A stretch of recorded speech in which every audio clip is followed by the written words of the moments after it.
Assalamualaikum warahmatullahi wabarakatuh.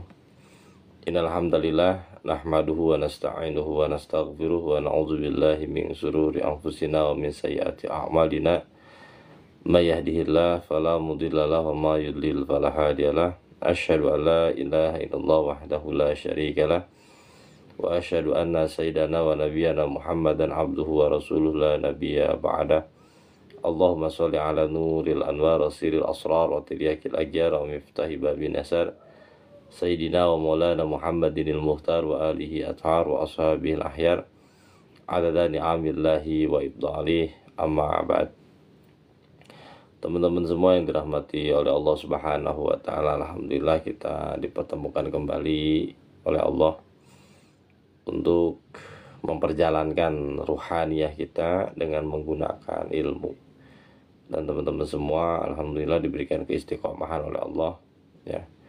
Padahal baru semalam kita ngaji, kita sekarang ngaji lagi ya. Biasanya kita cuma ngaji seminggu sekali, ini kita ngaji hampir tiap hari. Tapi teman-teman luar biasa, semangat semuanya.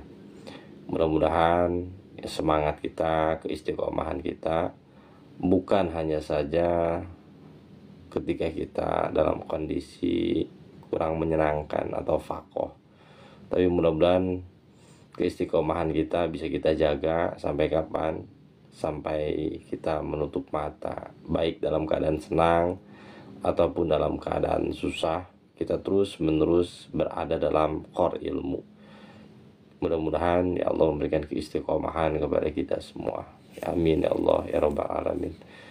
Teman-teman semua, nanti saya akhiri dulu di jam 16.10 ya.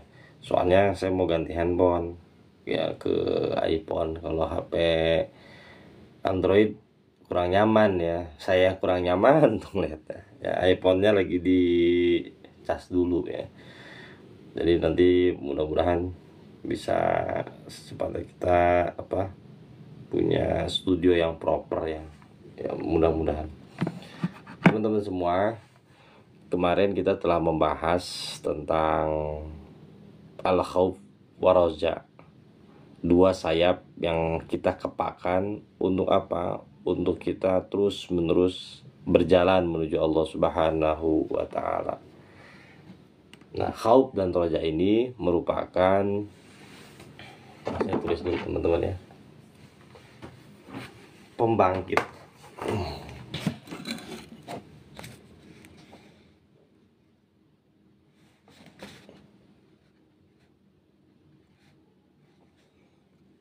Jadi khauf dan roja ini adalah merupakan pembangkit yang bisa memperjalankan seorang hamba. Khauf ini kita gunakan dalam apa? Dalam kerangka kita agar kita tidak sul adab, jatuhnya tidak sul adab. Jadi banyak sekarang ya orang-orang yang mempunyai pemahaman bahwa Allah itu Maha Rahman, Maha Rahim. Betul. Maha Rahman, Maha Rahim ya betul, teman-teman, nggak ada yang bisa menolak itu. Cuman Rahman dan Rahimnya Allah ya, ketika kita akses dengan sul adab, makanya kita akan memudah-mudahkan, akan mengenteng-entengkan sesuatu itu berat sebenarnya gitu, dan akan meninggalkan sesuatu yang disuruh gitu. Pada akhirnya seperti itu. Kalau kita mengakses Rahman dan Rahimnya Allah tanpa menggunakan adab gitu. Seperti halnya saya mempunyai istri baik, pengertian, lalu ada perempuan yang ngedeketin saya juga dan saya suka, nggak apa-apa lah selingkuh, wong istri saya Maha Rahman Maha Rahim. Nah itu kayak gitu teman-teman ya, membicarakan Maha Rahman Maha Rahimnya Allah dengan apa? Dengan sul adab, tidak menggunakan ilmu. Pada akhirnya ngenteng-ngentengin perkara sesuatu yang berat dan meninggalkan sesuatu yang disuruh gitu. Nah, maka kita harus menyimpan al-khauf dalam kesadaran kita, agar apa? Kita tidak mengenteng-ngentengin sesuatu yang diberatin sama Allah gitu. Nah, Wasatiyah atau pertengahan adalah ketika kita mampu menempatkan diri sesuatu yang berat, kita harus beratkan. Sesuatu yang enteng ya kita harus entengin gitu. Nah, itulah ruh wasatiyah. Jadi ruhul wasatiyah adalah memberatkan sesuatu yang diberatkan oleh Allah, mengentengkan sesuatu yang dientengkan oleh Allah. Beda dengan radikal. Radikal adalah ya, mengentengkan sesuatu yang diberatkan oleh Allah dan memberatkan sesuatu yang dientengin sama Allah. Artinya gini, ketika ada sesuatu yang di situ ranahnya zoniyah, di situ ranahnya masih bisa ditafsirkan ulang, dia membuat satu patok. Ini sudah tidak bisa ditafsirkan, ini sudah qat'iyun subutun. Ini sudah qat'i subutun, no debat. Hukumnya seperti ini. Tapi ada sesuatu yang harusnya diberatkan, dia malah enteng-entengan gitu. Contoh, apa yang sesuatu yang diberatkan oleh persatuan? Itu adalah sesuatu yang diberatkan oleh Allah. Jadi persatuan itu adalah kewajiban. Sesuatu yang tidak boleh tidak kita kerjakan, harus kita kerjakan. Nah, menghilangkan persatuan demi apa? Demi sesuatu yang bersifat zoniyah. Seperti jenggot misalnya. Ya kalau tidak beli jenggot berarti bukan ikhwan kami. Akhirnya tinggalin tuh. Seperti itu teman-teman. Atau ada yang mempunyai paham liberal. Liberal itu sebaliknya. Mengentengkan sesuatu yang diberatkan. Ya. Memberatkan sesuatu yang dientengkan. Itu liberal. Zaman sekarang tuh lebih banyak pahamnya paham liberal sebenarnya. Mengotak-ngatik sesuatu yang sudah pasti. Ya, mengotak-ngatik sesuatu yang sudah qat'iyun subutun. Lalu memberatkan sesuatu yang harusnya diringankan gitu. Contoh konsep misalnya ya dalam tasawuf ada syariat, hakikat, ma'rifat dan hakikat. Nah, keempat pilar ini nih. Yang harusnya tadi berjalan beriringan, dia lebih cenderung kepada salah satunya gitu. Kepada makrifat misalnya atau kepada hakikat. Lalu mengenteng-entengin sesuatu yang sudah qat'iyun. Nah, gitu. Ya, teman-teman semua belajar wasatiyah untuk apa? Untuk bisa menempatkan segala sesuatu pada tempatnya, proporsional namanya. Ketika teman-teman berada di lingkungan syariat, ya, ini yang utama itu adalah persatuan. Yang utama adalah persatuan. Teman-teman berbicara syariat aja. Jangan berbicara sesuatu yang di luar kapasitas mustamiin, yang akhirnya menjadi perpecahan. Ya, berbicara sesuai dengan kaummu gitu. Naikin pelan-pelan, tek. Nah, ini namanya dinamakan dengan ruhul wasatiyah. Wassalamualaikum warahmatullahi wabarakatuh. Ibu Mayang. Nah, bagaimana kita bisa mendapatkan ruhul wasatiyah dalam perjalanan ruhaniyah kita dengan menggunakan dua pilar ini, ya, pilar khauf ataupun pilar roja. Inilah yang akan membuat kita terus-menerus berjalan. Kapan kita harus menggunakan khauf, kapan kita harus menggunakan pilar roja. Karena kalau kita tidak bisa menggunakan kedua pilar ini, teman-teman akan jomplang. Hanya roja saja, maka teman-teman akan ngenteng-ngentengin. Atau kita teman-teman hanya menggunakan pilar khauf saja, akhirnya teman-teman frustasi, mundur lagi ke belakang, nggak mau gabung ngaji misalnya. Kalau nggak ngaji itu suci semua nih, saya kotor, khauf kan. Ya jangan, teman-teman harus bisa mengendalikan keduanya. Nah, nanti akan dipandu caranya bagaimana, insya Allah. Kemarin kita sudah masuk pada pembahasan 67 kan, halaman 67. Nah, sekarang kita buka halaman 68 ya. Tapi akan saya ulangi sedikit ya. Waalaikumsalam warahmatullahi wabarakatuh. Teh Suryani sehat ya.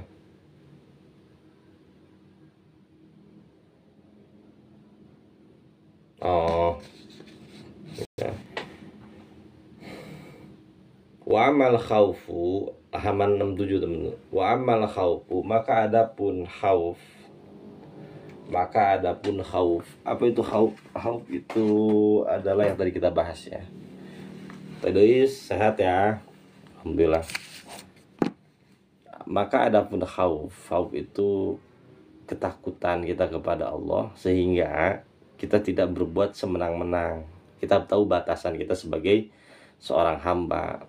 Nah, ini kita pakai saat apa? Saat gini nih. Wa amal khaufu, maka adapun khauf fa innama yajibu iltizamuhu li amrayni. Alhamdulillah siap tadi. Ya. Ketika kita ingin masuk pada pintu khauf, maka kita harus memegang dua kendali. Ini harus kita gunakan. Dua kondisi ini harus kita gunakan adalah khauf. Jangan gunakan roja. Kalau gunakan roja salah menggunakan, salah senjata namanya ya. Apa? Al-jazru anil ma'asi fa inna hadhihi nafsa al-amarata bisu'i mayyalatun ila syarri tommahatun ilal fitnati fala tantahi anzalika illa bitakhwifin. Nanti saya akan ajari cara mengintimidasi diri sendiri ya. Al-jazru. Nah, khauf digunakan saat apa? Saat diri kita menahan dari maksiat. Karena teman-teman semua ya, nafsu itu akan cenderung pada sesuatu yang rendah. Teman-teman saya pernah ajarin kan, apa sih nafsu? Nafsu itu ketika ruh kita bertemu dengan jasad nih, di alam dunia ini kan. Nah, jasad ini adalah simbolisasi dari alam bawah. Nah, alam bawah ini simbolisasinya dalam diri kita tuh apa? Perut ke bawah. Nah, dia cenderungnya ke bawah nih kalau nafsu itu tadi. Jadi hanya mikirin makan, hanya memikirkan bagaimana cara reproduksi, itu aja tuh si nafsu amaratun bisu ini. Nah, kita kalau tidak ditarbiyah, kita tidak ngaji, tidak di riyadhahin ya, maka kita menjadi apa? Abdul butun namanya ya, Abdul butun, hamba dari perut kita sendiri. Jadi Tuhan kita adalah makanan, Tuhan kita adalah sesuatu yang hanya kita konsumsi saja, sekedar itu. Yang namanya Abdul butun ya. Abah Tito ketika udah jadi ketua yayasan luar biasa nih. Hanya itu saja gitu teman-temannya, nggak lebih. Nah, mayalatun ila syarr, dia akan cenderung kepada keburukan. Tomahatun ilal fitnati, dan akan gandrung kepada fitnah, stimulus-stimulus yang bisa mendatangkan kehancuran pada diri kita. Fala tantahi, maka tidak bisa dicegah anzalika dari demikian tersebut illa bitakhwifin, kecuali ditakhwif. Apa itu takhwif? Takhwif itu dikasih ancaman.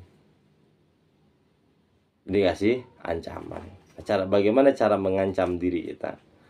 Ya, cara mengancam diri kita itu dengan apa? Dengan kita ngobrol dengan diri kita sendiri. Nah, kita ngobrol dengan diri kita sendiri aja. Bagaimana cara ngobrol dengan diri kita sendiri? Adalah dengan contoh begini, kalau kita ingin mau maksiat ya, kita ngobrol nih sama diri kita sendiri. Ya Muhammad, kalau nama kita Muhammad ya, terserah nih, misalnya Abah Tito, wahai Tito gitu, kalau nama kita Tito. Nah, ini kita sebutin dalam diri kita sendiri. Ya Muhammad, apakah kamu tidak malu terhadap Allah? Apakah kamu tidak malu terhadap diri kamu sendiri? Apakah kamu tidak malu terhadap orang lain? Apakah kamu tidak malu terhadap istri kamu? Apakah kamu tidak malu terhadap anak-anak kamu? Jadi kita tuh menohok diri kita sendiri gitu. Nanti ilmunya namanya ilmu muhasabatun nafs. Karena di muhasabatun nafs ada satu dialog yang harus kita lakukan kepada diri kita sendiri. Ya. Jadi kita berinteraksi kepada diri kita sendiri. Tapi interaksi kalau nafsu kita pengen maksiat adalah dengan cara menohok. Berapa banyak orang yang mereka kenal kamu tuh orang baik, tapi di luar sana kamu buat seperti ini. Apakah kamu tidak malu kalau ini dilihat oleh Allah, kalau ini dan itu nanti bakal dampak seperti ini seperti itu. Jadi bitakhwif itu adalah dengan cara mengintimidasi. Nah, intimidasi itu dengan cara kita apa? Berdialog dengan diri kita sendiri. Apapun itu, kalau kita mau marah, kamu malu nggak kalau misalnya setelah kamu marah pada akhirnya kamu menyesal, ternyata kamu yang salah. Jadi kayak gitu tuh. Ya, bitakhwif itu ada dengan cara diancam.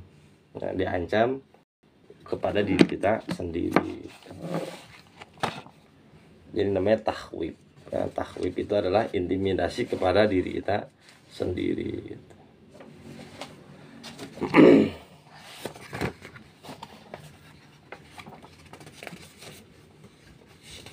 Teman-teman, Ayah. hai, kita ngaji dulu ya. Duduk ya. Itu.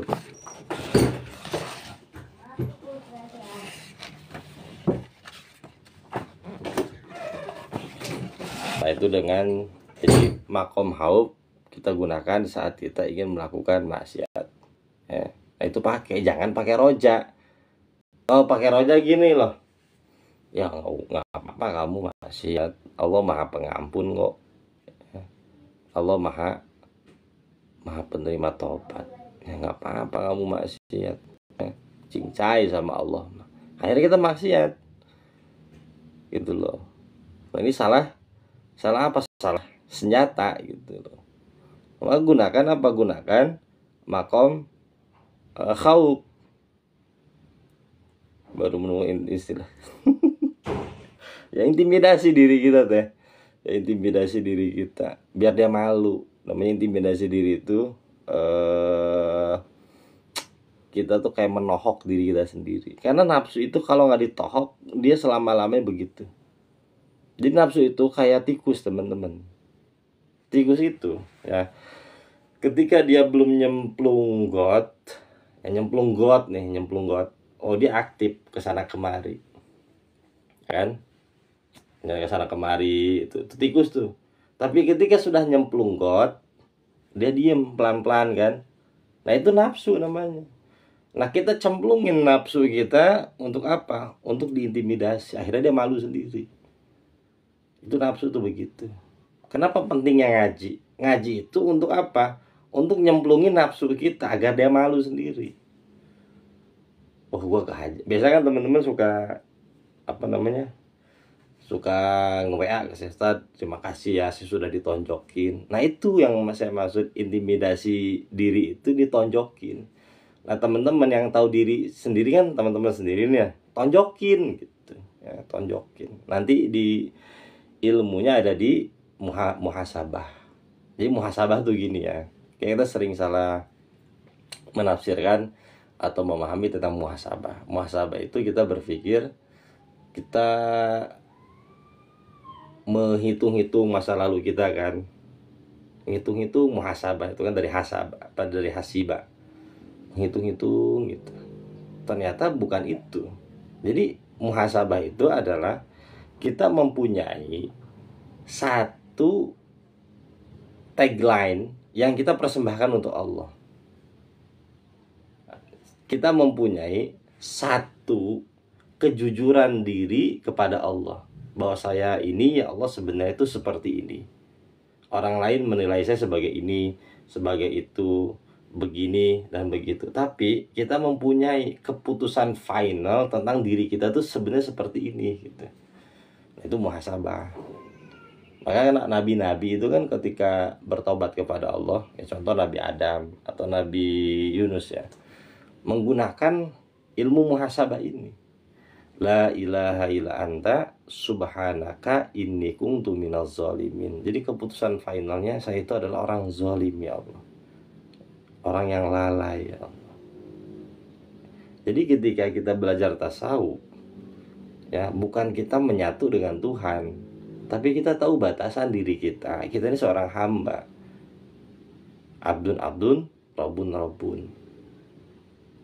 Nah, ketika kita sudah mengetahui diri kita ini abdun, hamba, maka dengan segala atribut kehambaan kita itulah kita mendatangi Allah. Apa atribut kehambaan itu? Bodoh, hina, fakir, dan segala macam atribut. Ini yang kita gunakan untuk mendekati Allah gitu. Lalai, zolim. Ini yang kita proyeksikan kepada Allah. Ya Allah, Engkau maha kaya, aku maha fakir ya Allah. Ya Allah, Engkau maha mulia, sedangkan aku maha hina. Jadi pakailah sifat-sifat kehambaan untuk bermuamalah kepada Allah gitu. Ya, ini yang sering hilang. Ya, yang sering hilang tertutup oleh ego kita. Nah, dengan belajar tasawuf kita mencopot kembali ego kita untuk menampilkan atribut kehambaan. Ya, pengakuan diri. Dan pengakuan diri lahir dari kesadaran, bukan lahir dari kebiasaan. Jadi puncak tertinggi kita bertasawuf adalah menjadi seorang hamba, ya, bukan menjadi apa-apa. Teman-teman bisa belajar hakikat, kayak belajar spiritual, belajar kesadaran, ya. Kalau tidak sampai pada ujung kehambaan, maka itu masih dalam tahap perjalanan, ya. Ketika kita belajar tasawuf, belajar tarekat, belajar kesadaran, belajar ma'rifat, ya, belajar hakikat, ya, terus kita tidak menemukan ujung perjalanan kita menjadi seorang hamba, artinya kita masih di perjalanan. Artinya kita masih di perjalanan.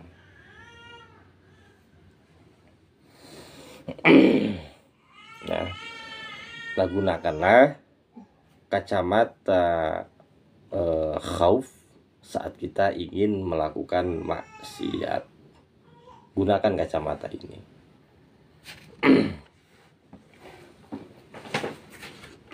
Yuk kita buka surat apa sekarang?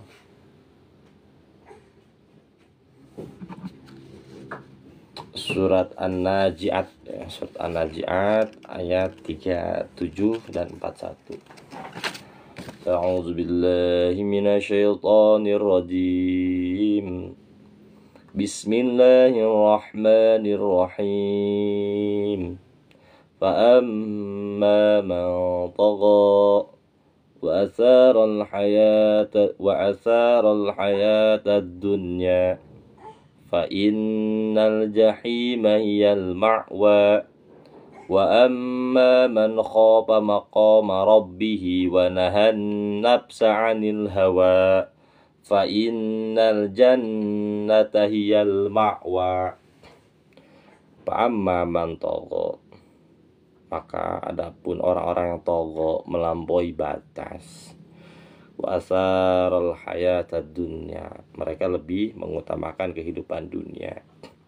Fa innal jahima hiyal ma'wa, maka sesungguhnya jahim, ya, neraka, hiyal ma'wa, adalah tempat kembalinya. Ketika apa? Ketika kita melampaui batas, lalu kita lebih mendahulukan kehidupan dunia. Nah, wa amma man khafa maqama rabbih wa nahan nafsa 'anil hawa, dan adapun orang-orang yang khafa, takut kepada maqama rabbih, makom Tuhannya, posisi Tuhannya. Jadi gini teman-teman, takut kepada Allah hanya bisa kita akses ketika kita mengenal Allah Subhanahu wa taala. Ya, sekali lagi, Takut kepada Allah hanya bisa kita akses saat apa? Saat kita mulai mengenal Allah Subhanahu wa ta'ala. Tanpa kita mengenal Allah, mustahil kita bisa takut kepada Allah. Seperti halnya ketika kita, bentar teman-teman ya.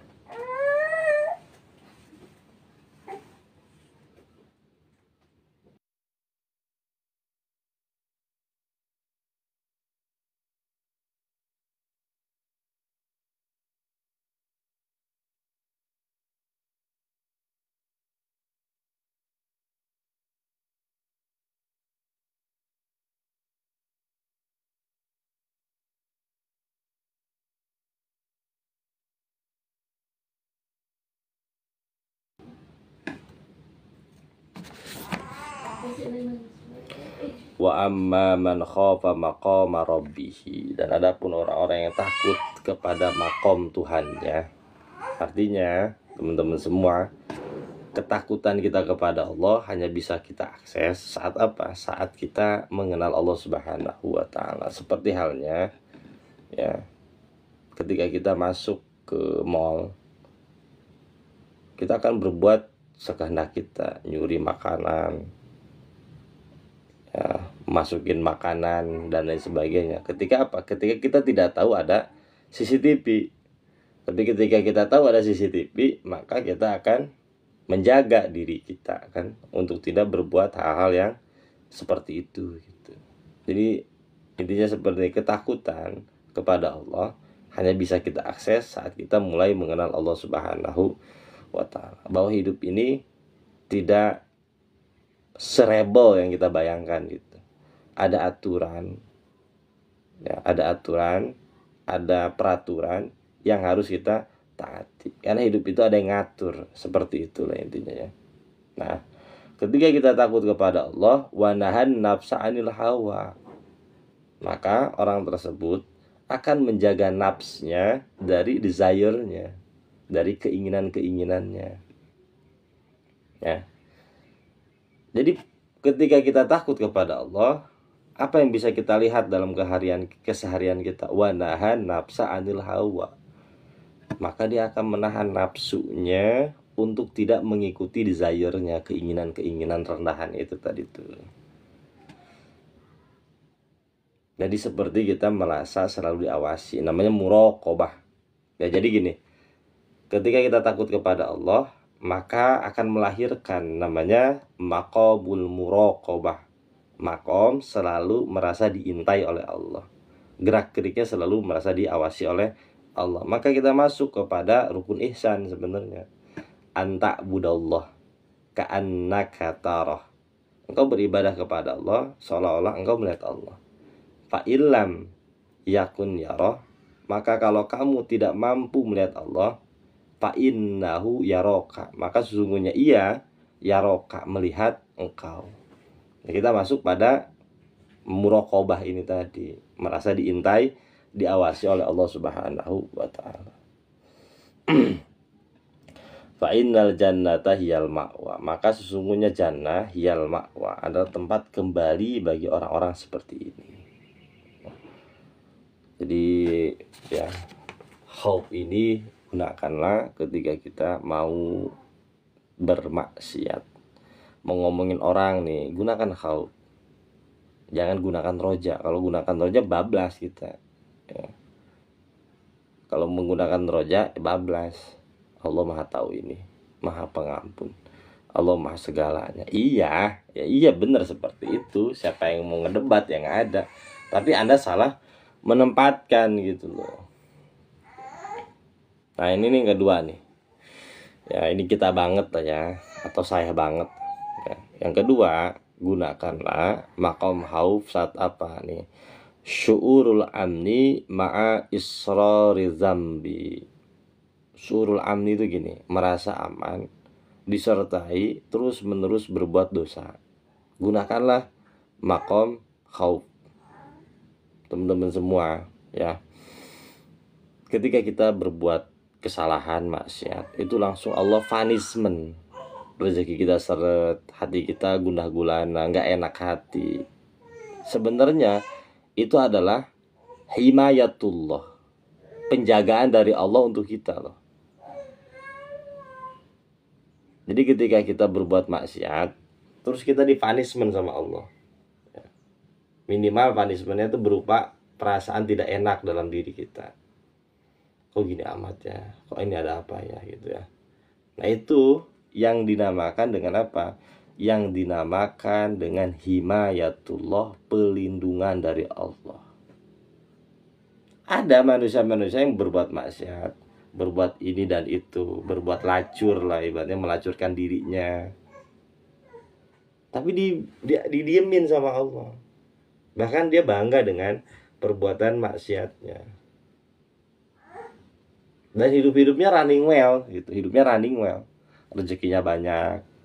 Kalau punya followernya banyak. Ya, hidupnya aman aja. Hidupnya aman-aman saja, aman sentosa. Nah, itu dinamakan dengan istijor, diulur sama Allah. Agar apa? Ketika jatuhnya jauh, teman-teman. Ya, saya pernah bilang, mana sih? Apa namanya? Oh, ini nih, saya pernah bikin skema seperti ini kan. Skema ini skema jangan sampai ini ada dalam diri kita. Skemanya begini. Ini kita nih. Ini realitas, teman-teman. Ini keinginan kita nih. Kita diulur terus sama Allah, ya. Pengen ini, pengen itu, diulur terus sama Allah. Tapi satu fase ya kita dijatuhkan. Ya, semakin jauh. Semakin jauh nih. Ini keinginan kita, capaian kita, satu waktu dilepas sama Allah. Akhirnya kita jatuh. Nah, teman-teman, kalau ada di fase ini nih, ya ada di fase ini, kita dikasih rezeki, dikasih sehat, tapi kita sambil dalam kondisi maksiat, teman-teman harus segera tune off, putar arah, tobat kepada Allah ya, sebelum waktu ini berakhir. Ya, ayo putar arah teman-teman ya sebelum terlambat. Nah, momentum Ramadan adalah momentum kita untuk kembali kepada Allah sebelum terlambat. Ayo kita sama-sama kita kembali kepada Allah. Dengan cara apa? Taubatan nasuha. Jadi sebelum kita dijatuhkan, ayo kita sadar diri. Ya, sadar diri, putar arah kembali menuju Allah. Karena banyak yang berada di posisi ini, teman-teman. Rezeki bagus, duit banyak, capaian bagus, karir gitu ya. Tapi dalam satu kondisi lain kita masih dalam kondisi maksiat. Teman-teman jangan niru yang di TikTok, jangan niru yang di media sosial. Orang-orang yang rebel hidupnya aman-aman aja. Itu terlihat di mata. Coba teman-teman ngobrol lebih dalam. Mereka pasti merasakan apa? Merasakan kegalauan yang luar biasa. Ayah lagi ngaji dulu Bager. Iya, ayah ngaji dulu sayang ya. Ya, ayah ngaji dulu. Dadah. Ya, udah ya. Dulu. Dadah, tutupin pintunya. Ya. Jadi ketika kita berada di posisi, ya, ayah ngaji dulu ya. Ya, ketika kita di posisi gini, jangan lihat artis, jangan lihat yang di media sosial. Teman-teman semua, pokoknya hidupnya enak banget gitu ya. Enggak, kalau kita ngobrol lebih dalam sama mereka, ya kalau kita ngobrol lebih dalam sama mereka tuh merasakan apa? Kegundahan. Atau mereka yang sekarang saat ini ngomong-ngomong hakikat, makrifat dengan meninggalkan syariat, kayak iya aja kan, hati mereka tuh kayak plong, seolah-olah ketemu sama Allah. Ngobrol lebih dalam, hidupnya juga jigau teman-teman. Ya, hidupnya juga dipenuhi oleh apa? Kepalsuan. Kenapa saya bisa ngomong seperti ini? Karena saya pernah ngalamin seperti ini. Dan saya banyak teman-teman saya yang dalam posisi kayak gini. Iya, ayah ngaji dulu Bager. Ayah ngaji dulu, ayah ngaji dulu. Jangan gangguin atuh, jangan digangguin. Biar ganggu. Jangan atuh. Ayah ngaji dulu atuh. Sini. Nah, ini ambil minumnya. Ambil minumnya, ya, ambil minumnya. Ya enggak bisa ngaji. Nanti sama mama tuh. Ini aja. Mana gantengnya, lihat dong. Ntar tadi dibawa ke sana.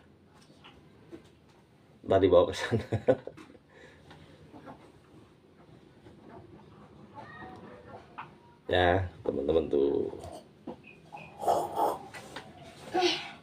Yuk kita lihat yuk. Ya teman-teman, yuk kita lihat surah 7 ayat 99. Perut tinggi, Allah Subhanahu wa taala membicarakan tentang kondisi seperti ini. A'udzubillahi minasyaitonirrajim. Bismillahirrahmanirrahim. Afa amanu makrallah fala ya'manu makrallahi illal qaumul khasirun. Afa amanu makrallah, apakah mereka merasa aman dari makarnya Allah? Fala ya'manu makrallah, tidak ada yang merasa aman dari makarnya Allah illa qaumul khasirin, kecuali orang-orang yang merugi. Jadi teman-teman semua, ya apapun yang kita lakukan harus kita selipkan khauf ini. Jangan-jangan saya enak ibadah, ini ada motif selain Allah. Biasanya kita malas nih ibadah, kok tiba-tiba enak ibadah nih. Jangan-jangan ada motif lain nih. Biasanya kita malas zikir nih, kok tiba-tiba enak zikir, ada apa nih?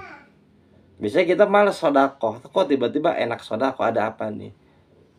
Jadi selipkan dalam diri kita itu pertanyaan, ya, kecurigaan, ada apa nih? Jangan-jangan ada motif selain Allah. Yang biasa saya malas loh ngaji itu. Saya biasanya malas loh sholat taraweh itu, kok semangat ya. Oh ternyata ada ukhti misalnya di sana yang kita ingin kita PDKT-in. Ya. Jangan-jangan ya kita motifnya bukan karena Allah gitu. Nggak apa-apa, itu namanya kita mencurigai diri kita sendiri gitu. Karena kalau kita tidak curiga kepada diri kita sendiri, masalahnya kita akan curiganya ke orang lain gitu. Karena kita merasa sudah secure, akhirnya kita mencurigai orang lain gitu. Maka daripada nyurigain orang lain, curigain diri kita sendiri gitu. Ada apa nih, kok tiba-tiba saya semangat nih kesini, semangat kesana, berbuat ini berbuat itu, ada apa nih? Oh ternyata setelah kita cermati motifnya bukan Allah. Ada sesuatu yang kita pasang ya, ada sesuatu yang kita cari, yang ternyata itu bukan Allah Subhanahu wa ta'ala. Yang namanya deep talk, yang berbicara dengan diri kita sendiri itu nggak apa-apa ya, interaksi. Nggak usah ditinggalin, ya nggak usah tinggalin, cermati aja. Oh ada motif kayak gitu, ya udah, ya udah, paham kan? Ada motif seperti itu, ya udah kita sadari. Ayah ngaji dulu sayang, kamu kesana tuh ya, sana ya, dadah sayang. Jadi kalau ada motif seperti itu nggak usah ditinggalkan. Oh ngaji ternyata saya motifnya untuk ini, ya udah tinggalin. Enggak, bukan gitu konsep. Cermati aja, sadari, ya udah ganti motifnya gitu.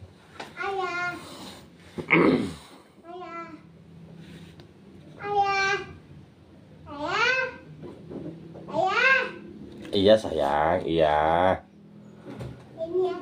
Iya, ayah juga tahu itu kamu ya. Nah, jadi sadari aja, cermati, jangan ditinggalin ke apa yang sudah kita lakukan itu. Karena masalah gini, kalau kita tidak mencermati, kita tidak menyadari motif-motif seperti itu, motif-motif itu akan membunuh diri kita sendiri.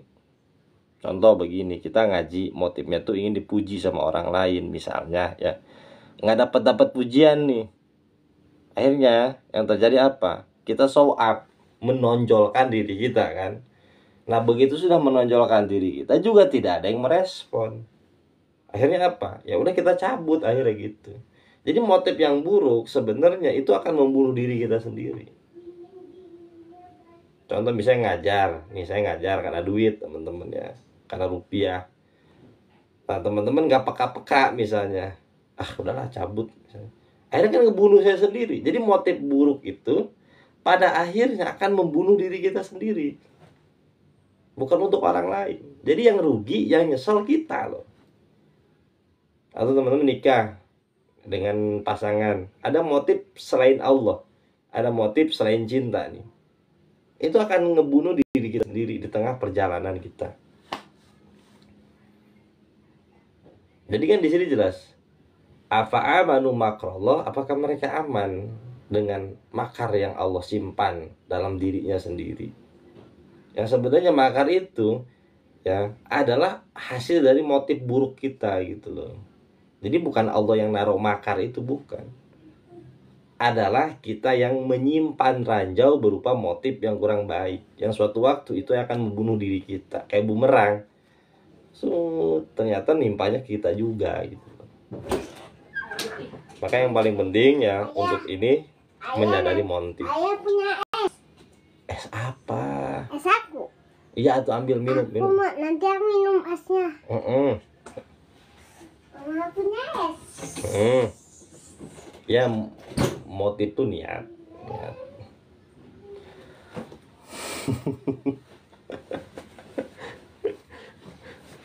Hanif namanya Hanif.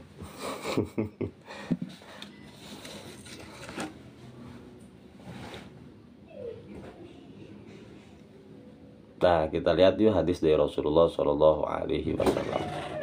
Allahu Akbar, baik-baik. Ya. Alhamdulillah dapat pencerahan Pak Ustadz. Ya, Hanif anakku Hana. Ya, jodohin yuk. Hanif Hana, jodohin. Jadi kita lihat tinjauan dari Rasulullah Shallallahu Alaihi Wasallam terkait apa? Terkait dengan khauf itu tadi. Qaulun Nabi Shallallahu Alaihi Wasallam, salasu munjiatun. Ada 3 hal yang menyelamatkan manusia. Ternyata khosyah itu penyelamat. Ya, di tengah gempuran orang-orang gampang-gampangin, kita pakai tetap metode khosyah gitu ya. Al-adlu fil ghadabi. Ya, al-adlu, keadilan ketika kita marah. Coba ingin kita tetap berlaku adil saat kita marah. Harus dilatih ya, Ya, kita ngasih belanja full untuk istri kita nih, bah, dalam kondisi kita sedang marah. Nggak dikurangin tuh duit belanjanya. Tapi kalau bisa kita lebihin dalam kondisi kita marah. Tetap kita berbuat adil saat kita marah. Waridho wal qasdu fil fakri wal gina. Kita tetap ridho, puas saat ya, waridho wal qasdu ya. Waridho kita puas, wal qasdu dan tetap berbuat iktisad pertengahan, fil fakri ketika kita dalam keadaan fakir. Jadi gini, waridho fil fakri, kita tetap puas dalam keadaan fakir, fakoh ya, kita tetap puas. Wal qasdu bil gina, kita tetap dalam kondisi al qasdu, moderat pertengahan dalam kondisi al gina itu tadi. Ya, kita dikasih banyak sama Allah, tetap kita berbuat moderat gitu, tidak berlebih-lebihan. Nah, wal khasyatullahi fis sirri wal alaniyah, kita tetap khasyah, takut kepada Allah dalam kondisi sir, sendirian, kesepian, wal alaniyah, dan dalam kondisi beramai-ramai, rame gitu ya. Jadi kita mampu menjaga kehadiran hati kita bersama dengan Allah dalam maqamul khasyah ini, dalam kesendirian ataupun saat ramai-ramai. Bahkan kata Sayyidina Ali, kamu adalah saat kamu yang sendirian, bukan saat kamu yang ramai-ramai. Kalau kita ramai-ramai itu kan pasang muka semua. Ya, pasang muka semua. Ini matu baget. Aku cuma masukin ke sini. Iya tuh sih udah diem atuh dia. Biar gak nyolok. Apa? Aku di sini boleh gak? Jangan atuh, jangan ya. Di sini duduk sama ayah, duduk sama ayah sini. Biar dasar. Didik duduk sama ayah. Ya udah duduk ngaji sama ayah sini duduk. Kecil aja aja. Duduk di sini, duduk. Kecil aja apa? Duduk sama ayah ya. Tapi diem ya. Nggak boleh ganggu, nggak boleh ganggu, diam. Diam ya. Diam atuh, diam. Wow, ini apa ya? Diam atuh, diam, nggak boleh nanya-nanya, diam. Ayah ngaji ya. Jadi kata Sayyidina Ali karamallahu wajhah, kamu adalah saat kamu yang sendiri. Kalau cantik nih laki-laki teh namanya Hanif. Tuh nggak ada cinggelang laki-laki nih. Ya. Jadi ya, kata Sayyidina Ali karamallahu wajhah, kamu adalah kamu yang sendirian, bukan saat kamu yang ramai-ramai. Karena kalau kita lagi rame-rame ya, kalau kita lagi rame-rame teman-teman semua, ya kita akan menunjukkan bukan kita gitu loh, ya bukan kita, dengan apa personal branding yang kita miliki, ya, personal branding yang kita miliki. Maka kata Sayyidina Ali, kamu adalah saat kamu yang sendirian. Sendirian.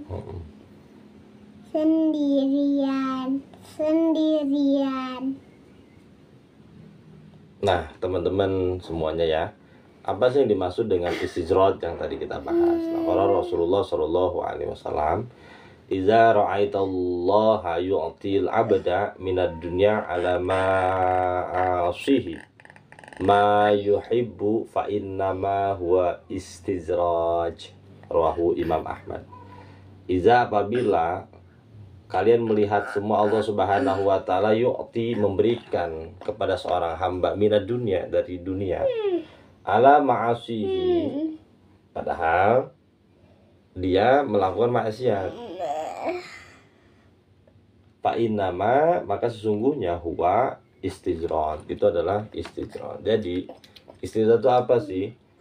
Al-amnu ma'al makri, ya, keamanan yang kita terima disertai kita banyak melakukan pelanggaran gitu. Itu yang dinamakan dengan istijrad. Yang mudah-mudahan kita dijauhkan dari hal ini. Nah, istijrad itu bisa kita lawan, cegah dengan apa? Dengan cara apa? Dengan cara kita mempertanyakan, ini sebenarnya apple to apple nggak ya? Allah ngasih banyak, yang kita keluarkan sedikit gitu. Jadi saat ada ketidakharmonisan, ya, disitulah sebenarnya hukum istijrad berlaku gitu. Allah ngasih banyak, kita ngeluarin dikit.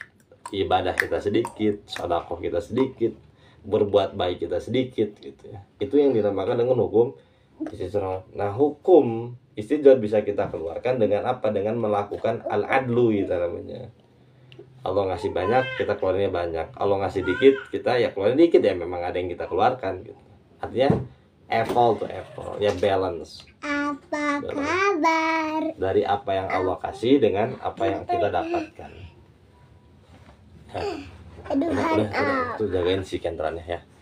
Jagain si kentrannya. Bayi kecil. Oh, bayi kecilnya jagain bu sana, bayi kecil jagain ya. Bayi kecil. Hati-hati, pelan-pelan. Buat bayi kecilnya jagain ya. Tutupin pintunya, hati-hati. Ya.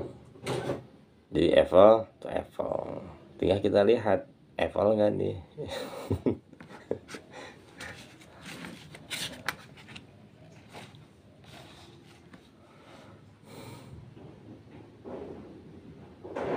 Ya benar, kalau 20 hari itu darah istihadah namanya. Ya wajib sholat. Darah penyakit, bukan darah haid. Wa kana sallallahu alaihi wasallam yuksiru min qawli. Rasulullah sallallahu alaihi wasallam banyak sekali berdoa, ya. Berdoa tentang apa? Tentang begini. Ini doa yang harus kita panjatkan juga, teman-teman ya. Ya muqallibal qulub, sabbit qalbi ala dinik. Ya muqallibal qulub, wahai yang maha membolak-balikan hati. Sabit qalbi, sabit itu tetapkanlah qalbi. hatiku ala dinik, kepada agama. Ini Rasulullah SAW yang bersabda loh, yang mendoakan ini. Lalu kita merasa aman, anteng manteng, karena kita sudah belajar kesadaran, sudah berhakikat, kita udah anteng aja gitu. Teman-teman harus ada sisi ininya gitu, sisi khauf. Jadi ada dua pendekatan tasawuf. Nanti insya Allah kita belajar nih. Ada sisi pendekatan hubbiyah, cinta, yang digawangi oleh Maulana Jalaluddin Rumi, Siti Robiah Al-Adawiyah. Ini di sini nih, ada di sini nih. Ada lagi tasawuf pendekatannya adalah fear, ketakutan. Salah satu penggawannya adalah Al-Imam Haris Al-Muhasibi. Nanti kita belajar kitabnya. Jadi nanti agar apa? Agar kita moderat. Mazhab fear kita tahu, mazhab mahabbah kita tahu. Nah, kita berjalan di tengah-tengahnya gitu. Ya, kita berjalan di tengah-tengahnya. Antara mazhab mahabbah dan mazhab khaufiyah. Jadi kita jadi nggak terlalu takut, nggak terlalu berlebih-lebihan gitu. Kita pertengahan aja teman-teman ya. Seperti para guru-guru kita, seperti para masyayikh kita gitu. Berjalan moderat gitu. Karena kalau terlalu fear, akhirnya teman-teman nggak kemana-mana. Terlalu mahabbah juga nggak kemana-mana gitu. Berjalan pertengahan aja gitu.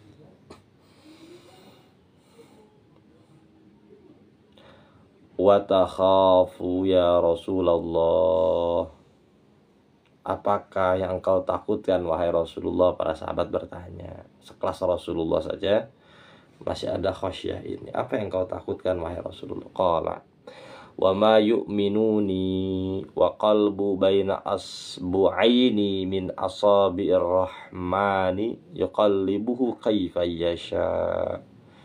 Tidak ada yang lebih beriman dariku ya, tidak ada yang lebih beriman dariku, kata Rasulullah.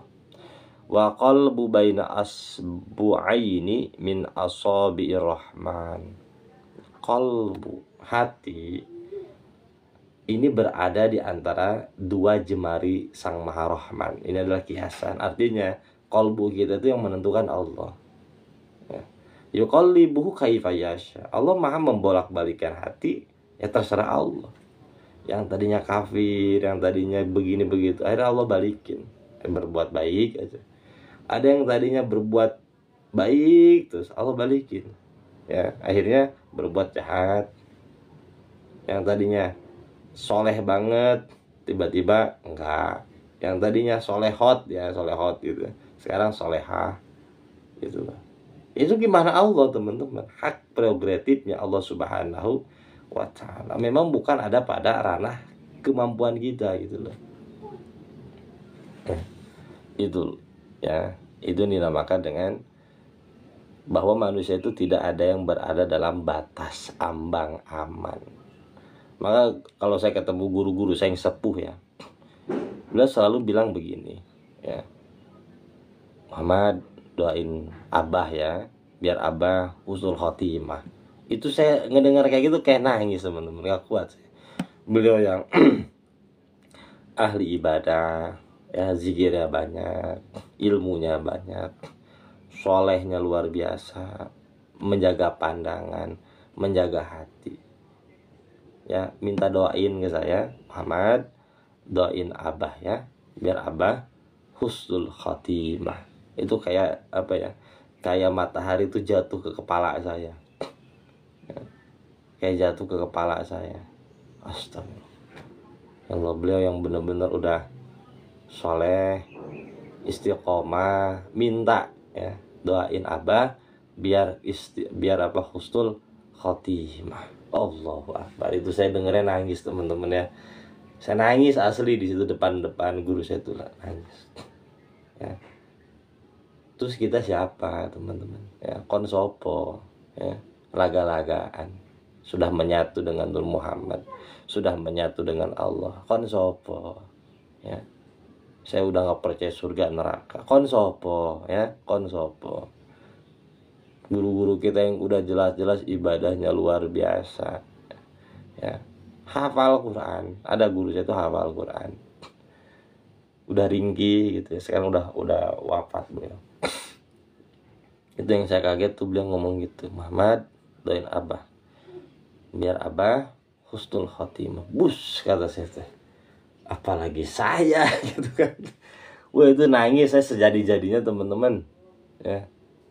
Masya Allah.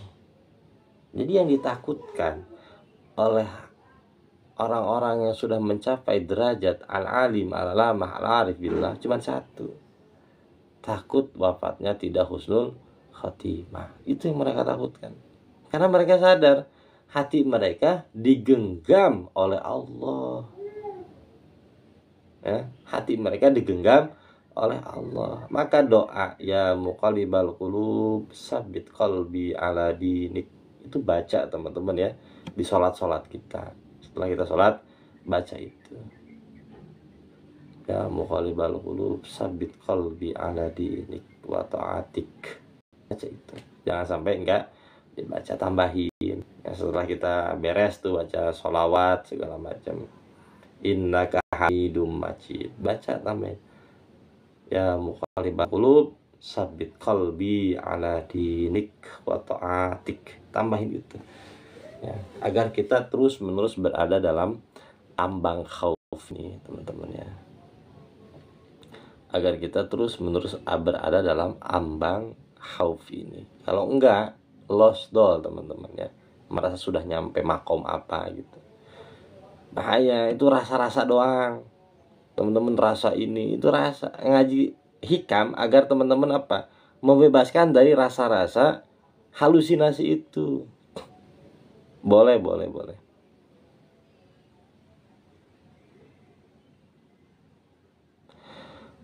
Teh Holipah terbalik itu 5 hari apa namanya haid ya, selebihnya adalah istihadah ya, selebihnya adalah darah istihadah. Jadi tetap wajib sholat. Istihadah itu apa? Darah kotor, bukan darah haid ya, penyakit namanya. Darah istihadah itu darah penyakit.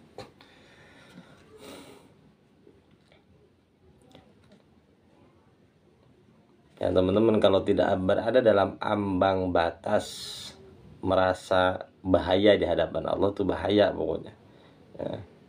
Hamba itu adalah mereka yang terus-menerus melihat dirinya berada dalam kesalahan, agar dia melakukan berbagai macam hal-hal yang luar biasa. Jangan sampai terpincut oleh apa? Oleh banyaknya sekarang PT yang seperti itu. Akhirnya teman-teman ngegampang-gampangin gitu ya. Akhirnya merasa keluar dari batas kehambaan.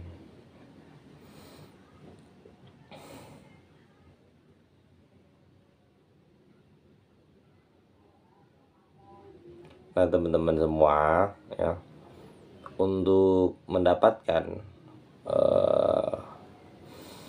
kondisi ini teman-teman bisa dibaca gini. Kobra, namanya siapa? Bukan Kobra kan? Monggo kalau mau ngaji. Mana sih spidol, saya lupa mulu. Bukan ini. Oh ini nih. Teman-teman tulis ya. Ini dibaca juga ya. Ini saya dapat dari salah seorang cucunya Tuan Syekh Abdul Qadir Al-Jilani, namanya Syekh Muhammad. Beliau mengijazahkan bacaan ini.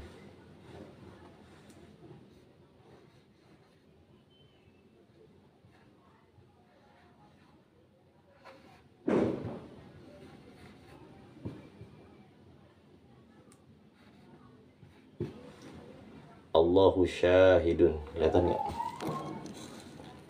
Allahu syahidun.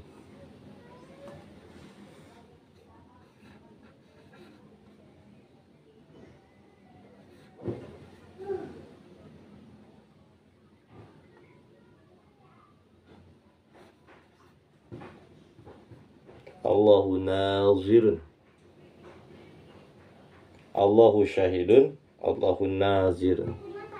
Allah menyaksikan, Allahu nazirun, Allah yang memerhatikan.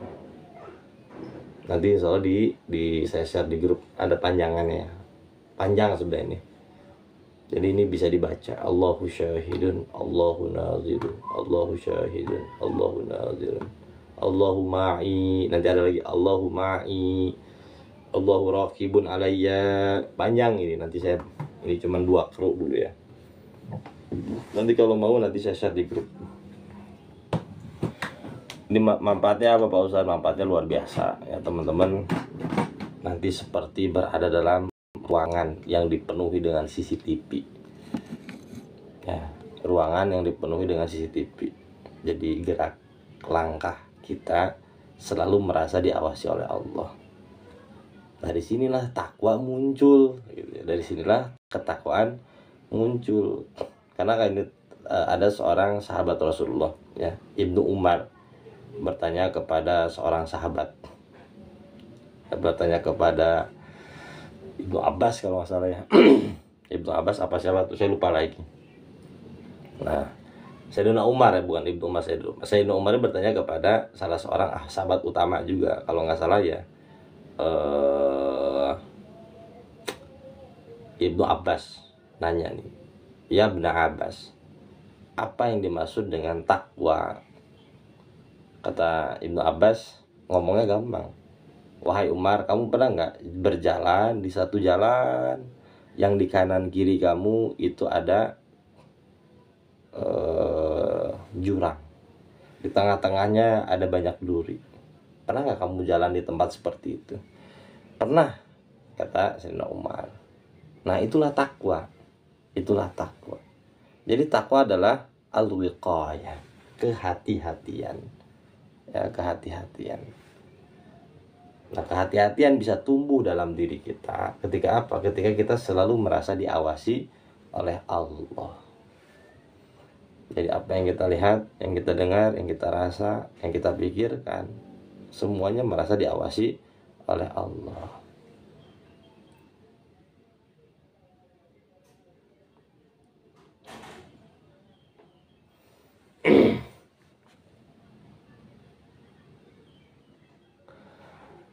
Nah, selalu merasa diawasi oleh Allah.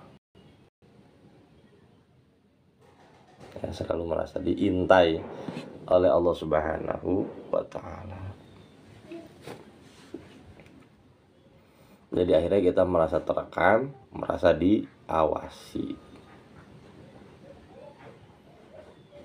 Nah, kita akan lihat tentang samaratul khaufi minallahi ta'ala. Satu aja ya.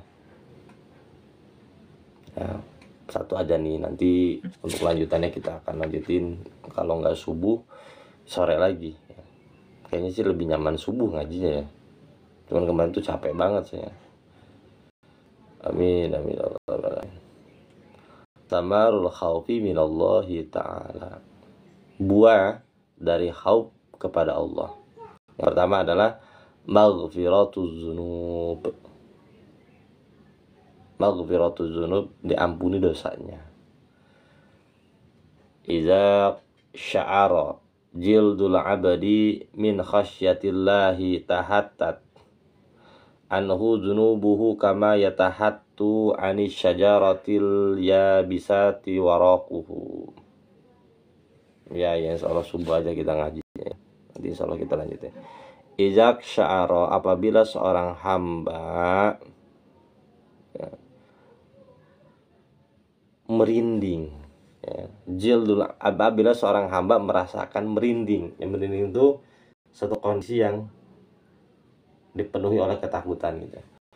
Midatillah, karena takut kepada Allah, tahatat, maka gugurlah anhu dari orang tersebut zunubuhu, dosa-dosanya. Kama yatahatu, sebagaimana berguguran sebagaimana berguguran anis syajaroti, pohon-pohon, alia bisati, pohon yang kering daunnya. Nah, jadi ketika kita takut kepada Allah, lalu ada rasa khosyah yang menyebutkan diri kita itu gemetar gitu ya, gemetar hebat. Bahkan kalau teman-teman masuk dalam tarekat misalnya, ada yang sampai teriak-teriak, ada yang sampai apa namanya, tembok nih. Tembok ada yang kayak gitu, saking takutnya ya. Cuman temen-temen jangan sampai se ekstrim gitu ya, biasa aja ya, biasa aja, santai aja gitu ya. Ada tuh teman saya sampai mukul-mukulin tembok, saya pikir dia tuh takut dosa atau apa gitu, ternyata enggak ya. Di rumahnya banyak masalah sama istrinya, kesel mau ngelampisin ke istri yang nggak bisa, akhirnya jedot-jedotin tembok ya. Akhirnya saya tuh tobat, ternyata bukan ya, gara-gara istri lagi ternyata. Saya udah, wah ini orang luar biasa nih, beneran itu asli teman-teman ya, asli ya, asli itu. Wah ini orang luar biasa nih ya. Kan lagi prosesi pembacaan istighfar, guru saya yang mimpin tuh, astagfirullahaladzim. Kan kalau guru saya mimpin istighfar tuh bener-bener kayak merasuk gitu. Nah tiba-tiba dia jadi gitu, buset ini dosanya gede banget kata saya kan, sampai begitunya. Begitu saya tanya, naon mana dosa naon gitu kan, ke temen kan, dosa naon aing, dan masalah dosa-dosa teuing aing kesel ka pamajikan, aing kesel gitu ya. Kalau bahasa Indonesia, gua kesel sama istri gitu, ayo gua jedug-jedugin, ya Allah. Akhirnya saya tuh inget sama dosa gitu kan, ternyata sama istri.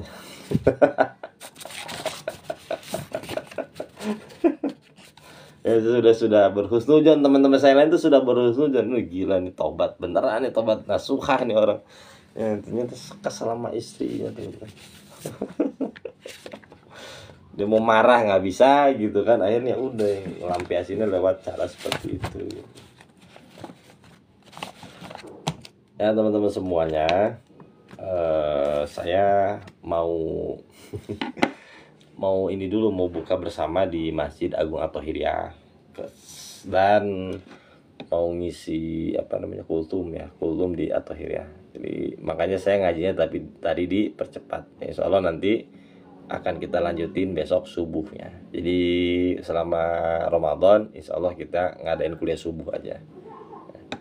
Jadi nggak sore. Kalau sore teman-teman takutnya masak, takutnya ada acara ini acara itu ya, takut jadi nggak fokus ya, apalagi ngaji sambil masak, takutnya garamnya kebanyakan ya. Kita udah digaremin lagi, lupa, akhirnya begitu dimakan pas buka asin. Kamu kenapa, kata suami kita nih, kamu kenapa ini dan ini kok asin banget, ini ngaji. Oh udah, makanya gara-gara ngaji tuh aku bilang apa, kamu jangan ngaji, ngaji tuh begini dampaknya. Ini jadi manja. Jadi manja, udah lihai masaknya tadi nggak. Takutnya yang lain, yang amatiran, yang biasa mesen di GrabFood gitu kan, takutnya ya gitu. Akhirnya kata suami, makanya kamu jangan ngaji tuh, kata aku juga apa ya. Jadi manjang gitu, gara-gara ngaji jadi manjang ya teman-teman semua. Insya Allah malam kita bahas Al-Hikam lagi ya, karena pembahasan yang kemarin belum untas ya, belum selesai, masih banyak yang harus kita selesaikan ya. Insya Allah ya, kita besok malam kita ketemu lagi. Boleh nggak ngaji sambil baca Quran? Ya nggak bakal fokus satu Kang, nggak bakal fokus. Kalau ngaji sambil mancing insya Allah fokus ya. Ya nggak bakal fokus, yang ngaji mancing gitu ya. Oke teman-teman semua ya, mudah-mudahan sehat semuanya. Terima kasih banyak ya untuk waktunya. Tedis masih ada nggak Tedis? Mudah-mudahan malam bisa ngaji Al-Hikam. Jadi kita nerusin pengajian kita yang kemarin tentang apa, Ro'aitullah. Cuman kita kayaknya nggak, nanti saya iniin ya, saya umumin apa ngaji lewat Zoom atau lewat TikTok ya. Nanti saya baca-baca dulu nih ya, dikepung Allah ya, saya baca-baca dulu, takutnya bahaya juga ya. Saya nggak bakal pakai ini, pakai TikTok aja, pakai Zoom aja ya.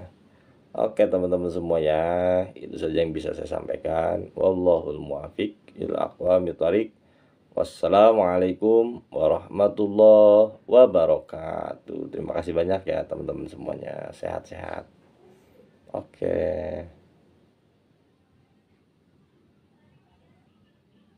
Sama-sama, sama-sama.